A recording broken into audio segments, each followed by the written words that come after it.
बंधु माने आजिर एही कार्यक्रम को आपण मानक स्वागत। आजिर एही कार्यक्रमटी मीन राशि व्यक्ति विशेष मानक पई बहुत गुरुत्वपूर्ण अटे।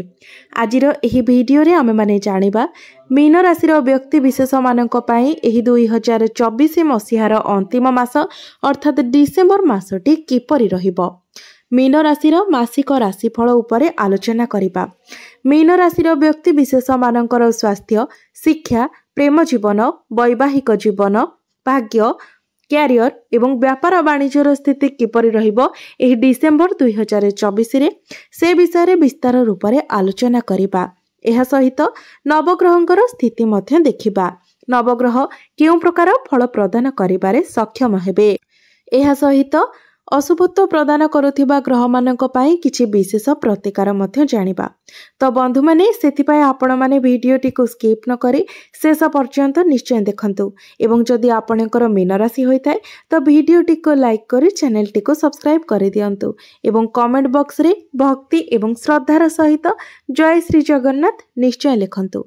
तो बंधु माने आसंतु आरंभ करिबा आजिर एही कार्यक्रम को जहाँकि जन्म राशि एवं चंद्र राशि उपरे आधारित अटे।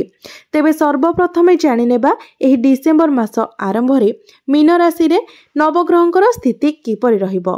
तो राशि चक्रर 12 गोटी राशि मध्यरु 12 नंबर राशि हेउची मीन राशि एवं आपणक राश्याधिपति हेउछन्ति देवगुरु बृहस्पति जे कि आपणकर तृतीय भावरे विराजमान अछन्ति।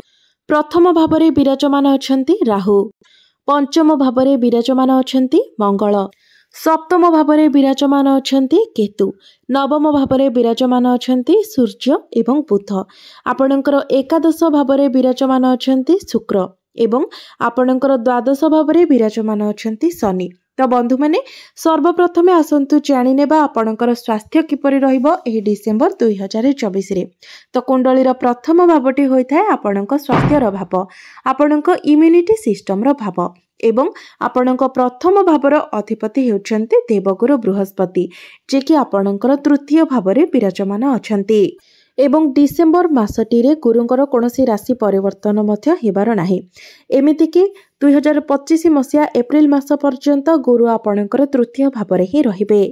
मंगल मध्य आपणकर त्रिकोण रे अछन्ति, सूर्य मध्य त्रिकोण रे विराजमान अछन्ति। तो गुरु आपणकर तृतीय स्थान रे दुर्बल स्थिति रे अछन्ति एवं गुरु होउछन्ति चर्बीर कारक ग्रह। तो एही मासरे आपणको निजर खाद्यपेय उपरे विशेष ध्यान देबार अछि कारण एही मासरे आपणकर मोटापण बढ़िबा भले किछि समस्या देखा देई पारे नचेत आपणको गैस्ट्रिक एसिड भली मध्य समस्यार सम्मुखीन हेबाको पड़ी पारे एवं स्टमक रिलेटेड इश्यू मध्य देखा देई पारे। तो एही मासरे आपणको निजर खाद्यपेय प्रति ही ध्यान देबार अछि।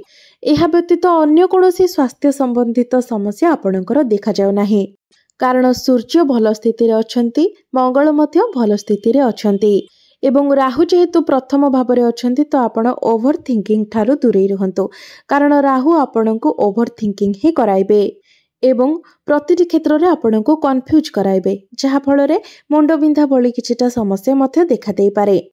तो एबे आसंतु जानिबा आपणकर शिक्षा क्षेत्र किपरि रहिबो एही डिसेंबर 2024 रे विद्यार्थी मानक पई किपरि रहिबो एही डिसेंबर मासटी। तो बंधु माने कुंडलीर पंचम भावटी होइथाय आपणक शिक्षार भाव एवं आपणकर पंचम भावर अधिपति हेउछन्ते चंद्रमा जे कि प्रति 2 दिन रे निजर राशि परिवर्तन करिथांती। तेबे आपणकर पंचम भावरे विराजमान अछन्ति मंगल एवं मंगल आपणकर पंचम भावरे निचस्थ मध्य अछन्ति। तेबे मीन राशि व्यक्ति विशेष मानक निकटरे यह देखा देई थाए जे जेतु तांकर पंचम भावर अधिपति चंद्रमा अटंती तो पाठ पढ़ारे से माने जेतिकी करिथांती ताठारु बहुत अधिक से माने भाबी थांती एवं प्रत्येक क्षेत्र रे से माने कंफ्यूज मध्य होइथांती। मात्र जेहेतु पंचम भावर अधिपति चंद्रमा अटंती तो से माने 64 कलार अधिकारी होइथांती। मात्र आपणक मनरे सर्वदा एक शंका रही थाए जे मु जहा करूछि ताहा ठीक ना भूल अटे। आपण सब बेले एई कथा को नेकी कंफ्यूज रही थांते। तेबे बंधु माने मंगल जेहेतु आपणकर पंचम भावरे निचस्थ अछंती तो आपण टिके पाठ पढ़ारे अधिक अन्यमनस्क रहिबे। आपणकर मन लव रिलेशन आडकु जाय पारे एवं पाठ पढ़ारे आपणकर मन मध्य लागिबो नाही तेबे निश्चित भाव में आपण निजर मन को नियंत्रण करने चेष्टा करंतु, निजको स्टेबल रखिबा चेष्टा करंतु एवं एथिपाई किछिटा प्रतिकार मध्य पालन करंतु, जहाँ आमे वीडियो शेष रे जानिबा। एबे आसंतु जानि नेबा आपणकर प्रेम जीवन किपरि रहिबो एही डिसेंबर 2024 रे। तेबे बंधु माने कुंडलीर पंचम भावटी आपणकर शिक्षार भाव हेबा सहित पंचम भावटी मध्य होइथाय आपणक प्रेम जीवनर भाव एवं आपणक संतानर भाव एवं आपणकर पंचम भावर अधिपति हेउछंती चंद्रमा, जे कि प्रति 2 दिन रे निजर स्थान परिवर्तन करिथांती, राशि परिवर्तन करिथांती।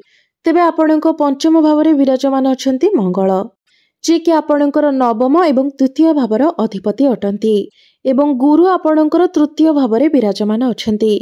तो लव रिलेशन तो आपणक मध्यरे भल रहिबो, हेले भी आपणक मनरे डाउट्स आसीबो, जहाको आपण दूरे रखिबा उचित, अवॉइड करिबा उचित। कारण राहु आपणकर चंद्रमारे विराजमान अछंती, तो सेथिपाई से आपणक मनरे डाउट्स क्रिएट कराइबे, जहाको कि आपण संपूर्ण मात्रा रे अवॉइड करिबा उचित। एवं गुरु जेहेतु आपणकर तृतीय भावरे दुर्बल स्थिति रे अछंती, तो सेथिपाई आपणक पार्टनर को मध्यरे मध्य आपण टिके क्रोध देखिबाको पाइबे, तांको मध्यरे एग्रेशन देखिबाको पाइबे। छोट छोट कथा को नेकी ही से नाराज हो जिबे एवं छोट छोट कथा रे ही से रिएक्ट करिवे, तो आपणको ही एसबुरे एडजस्ट करबाको पड़िबो। तेबे मोटामोटी भावरे देखिबाको गले आपणकर लव रिलेशन एही मासरे 60 रु 62% भल रहिबो। एहा व्यतीत बाकी जहाँ रहिला ताहा किछि अजथा कारण को नेकी ही आपणक भितरे डिस्टर्बेंस हबो, तो आपण से सब को अवॉइड करबा पई चेष्टा करंतु। एबे आसंतु जानिबा आपणकर वैवाहिक जीवन किपरि रहिबो ए डिसेंबर 2024 रे। तो बंधु माने कुंडलीर सप्तम भावटी होइथाय आपणक वैवाहिक जीवनर भाव एवं आपणक जीवन साथीर भाव एवं आपणकर सप्तम भावरे विराजमान अछंती केतु, जे कि एक अतृप्त ग्रह अटंती। तेबे सप्तम भावर अधिपति बुध आपणकर भल स्थान रे विराजमान अछंती, मात्र केतु जेहेतु आपणकर सप्तम भावर अछंती, तो से आपणक मनरे असंतुष्टि प्रदान करिवे। वैवाहिक जीवन रे आपण निज जीवन साथींको पई जहा कले भी आपणक मनरे असंतुष्टि देखादेबो, से मध्य आपणक पई जहा कले मध्य आपण सेथिरे संतुष्ट हेबे नाही। तो केतु जे पर्यंत आपणकर सप्तम भावरे अछंती, आपणको निजर वैवाहिक जीवन प्रति टिके ध्यान देबार अछि। आपणको ही निज मैरिड लाइफ रे अंडरस्टैंडिंग रखिबार अछि एवं जिंस गुडी को बुझिबार अछि। छोट छोट कथा को नेकी आपण असंतुष्ट हुअंतु नाही। तबे आपण जानिले खुशी हेबे जे आपणकर लाइफ पार्टनर कर कैरियर रे किछि बेटरमेंट आसी पारे, तांकर स्वभाव रे मध्य आपण किछि बेटरमेंट देखिबाको पाइबे।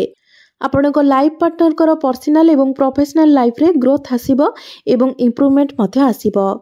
एही समय आपण फैमिली प्लानिंग मध्य करि पारंती। तेबे एबे आसंतु जानिबा सबुठारु महत्वपूर्ण विषय वस्तु आपणकर भाग्य, कैरियर एवं व्यापार वाणिज्यर स्थिति किपरि रहिबो एही डिसेंबर 2024 रे। तो बंधु माने कुंडलीर नवम भावटी होइथाय आपणकर भाग्यर भाव। तेबे आपणकर भाग्य भावर अधिपति हेउछंती मंगल, जे कि आपणकर पंचम भावरे विराजमान अछंती एवं आपणकर नवम भावरे विराजमान अछंती बुध एवं सूर्य। तेबे मंगल जो आपणकर पंचम भावरे अछंती, तो सेही स्थानरु नवम स्थान रे मंगल विराजमान अछंती, तो आपणकर भाग्य एही मासरे बहुत भल रहिबो। सूर्य मध्य निजर मित्र राशि रे नवम भावरे विराजमान अछंती, बुध मध्य बहुत भल स्थिति रे आपणकर नवम भावरे अछंती, तो एही मासरे भाग्य आपणको संपूर्ण रूप रे साथ देबो। तेबे आपण जदि कोनोसी बड़ कार्यर आरंभ करिबा पई चाहुछंती, कोनोसी मीटिंग किंबा डील रहिछि, कोनोसी बड़ इन्वेस्टमेंट करिबा पई चाहुछंती, कोनोसी बड़ जिनिसर आपण क्रय विक्रय करिबा पई चाहुछंती, किंबा आपण कोनोसी शुभ मांगलिक कार्य करिबा पई चाहुछंती, आपण जेउ भी कार्य करिबा पई चाहुछंती जहा भाग्य सहित जड़ित अटे, जोंथिरे भाग्यर साथ बहुत अधिक दरकार पड़ी थाए, से सबु कार्य आपण एही मासरे आखि बुझी करि पारिबे, कारण भाग्य संपूर्ण रूप रे आपणकर साथ देबो। तेबे एबे आसंतु जानि नेबा आपणकर कैरियर किपर रहिबो एही डिसेंबर 2024 रे। तो बंधु माने कुंडलीर दशम भावटी होइथाय आपणकर कैरियर भाव, कार्य क्षेत्रर भाव एवं चाकरीर भाव। तो आपणकर दशम भावर अधिपति हेउछंती देवगुरु बृहस्पति, जे कि आपणकर तृतीय भावरे विराजमान अछंती। तो एही मासरे आपणकर छोट मोट ट्रावेल्स होई पारे। एही मासरे आपणकर मैनेजमेंट मध्य बढ़ी पारे, आपणक उपरे रेस्पॉन्सिबिलिटी मध्य बढ़ी पारे। किंतु एसबू पर भी आपण निजर कार्यगुड़िक बहुत भल भाव करें। तेबे राहु जेहेतु आपणकर प्रथम भाव में अच्छा तो आर्गुमेंट ठारू दूरे रही आपण चेष्टा करंतु। जदि आपण को कहीं ईर्षा करुच्ची तो आपण को ईर्षा करने को छाड़ी दिंतु। आपण ता विरुद्ध रे किछि करंतु नहीं कि ता सहित कौनसी आर्गुमेंट मध्य करंतु नहीं। आपण निज लक्ष्य उपर ही फोकस करंतु, निजर काम उपर फोकस करंतु, नचेत आपण लक्ष्य भ्रष्ट होई पारंती। सेथिपाई आपण विशेष रूप से ध्यान देबा उचित। तो देवगुरु बृहस्पति आपणकर भाग्यस्थान को देखिबा सहित आपणकर लाभ स्थान को मध्य देखुछंती। तो आपण निज क्यारियर रे निजर ग्रोथ निजर प्रमोशन को नहीं किछि करि पारंती। आपण किछि भाबी पारंती एवं आगो को मध्य बढ़ी पारंती। एवं जेउमानक निकटरे कोनोसी चाकरी नाही तो 15 डिसेंबर को सूर्य आपणकर दशम भाव को चलन करिवे। तो 15 डिसेंबर परे आपणको चाकरी मिलिबार बहुत अधिक संभावना रहुछि। तो चाकरी पाई आपण निजर चेष्टा जारी रखिबा उचित। एवं एही मासरे आपणकर क्यारियर 80 रु 90% भल रहिबो। केवल आपणको उपरे रेस्पॉन्सिबिलिटी बढ़ी पारे एवं ट्रावेल्स टिके अधिक होई पारे, जाकि छोट मोट ट्रावेल्स अटे किबा काम कार्य को नेकी आपणको उपरे कार्यभार मते टिके अधिक बढ़ी पारे। तबे से सब को आपण हल्का रे नेबा पई चेष्टा करंतु। से सब को नेकी आपण टेंशन होंतु नाही, कारण क्यारियर को नेकी मासटी आपणकर बहुत भल रहिछि। एबे आसंतु जानिबा एही डिसेंबर 2024 रे व्यापार वाणिज्यर स्थिति आपणको पई किपरि रहिबो। तेबे बिजनेस पाई एही मासटी आपणको पई सर्वश्रेष्ठ रहिबो, कारण बुध बहुत भल स्थिति रे विराजमान अछंती। बुध आपणकर त्रिकोण रे विराजमान अछंती एवं सप्तम भाव रे केतु जेहेतु अछंती तो आपणकर जेते इनकम हेले मध्य आपण सेतिरे टिके डिसैटिस्फाइड रहिबे, कारण केतु हेउचंती डिसैटिस्फाइड रो ग्रह। मात्र एही मासरे आमे जदि देखिबाकू जिबा तो इनकम आपणकर भल रहिबो। आपणकर डेली इनकम रे ग्रोथ आसीबो, कारण आपणकर धन भावर अधिपति मंगल आपणकर एकादश भाव अर्थात लाभ स्थान को देखुछंती। तेबे आसंतु जानि नेबा किछि प्रतिकार विषय जे प्रतिकार गुड़िक करबा द्वारा एही मासरे आसुथिबा समस्या गुड़िक दूर होई पारिबो। तो सर्वप्रथमे प्रत्येक दिन आपण हनुमान चालीसार पाठ करंतु। प्रत्येक दिन आपण गुरुंकर बीज मंत्रर जप 108 थर करंतु एवं प्रत्येक दिन आपण उदित सूर्य को तंबा पात्र रे जलार्घ्य मध्य अर्पण करंतु। आपणको निश्चित रूप से अधिक शुभत्व प्राप्ति हेबो एवं आसुथिबा समस्या गुड़िक दूर होई पारिबो। तो बंधु माने आपणकर जीवन मंगलमय हेउ, एहा ही ईश्वरंक निकटरे मोर प्रार्थना। धन्यवाद।